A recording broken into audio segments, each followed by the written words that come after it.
Hi again, it's Raisa Chernushenko of Hand to Heart Healing Practices, and I'm here for tip number 9 of our 12 Days of Healthy Touch tips. By this time, you might be wondering why it is that I am promoting with such emphasis the importance of establishing or continuing a healthy touch practice within your family or within your partner or even just on yourself, especially in these times of being more isolated and unable to receive touch of any social kind, even just casual social touch. We're finding that we've become a much more touch deprived society, and even the research of the Miami Touch Research Institute in Miami, Florida, which is the preeminent institute to be researching this subject in the world since 1992. Their research has shown that there are tremendous benefits and that we have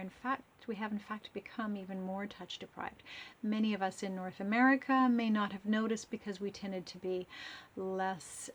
physical in general before. There was already a slide to deterioration in touch for decades before due to our devices and just general parenting practices, perhaps just the culture being different. For example, if we were to compare the amount of touch that adolescents in North America receive to adolescents in France, we would find there to be a great difference. Research has shown that in a McDonald's in Paris as opposed to a McDonald's in Miami, a group of adolescents were far more tactile and hugging and backstroking and hanging on each other and leaning against each other in the Paris location, whereas in Miami they tended to do a lot more simple self-hugging or flipping their hair or cracking their knuckles, ways to kind of release that need, that energy that didn't involve reaching out to others because it simply isn't as much as part of our culture. So some of the benefits that I'd like to emphasize, I'll continue in another tip, but just to, for today, leave it at the fact that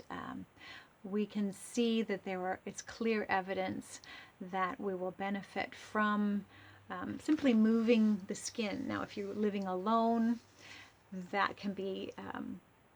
created simply by doing yoga, stretching, and just self-massage, massaging your hands. But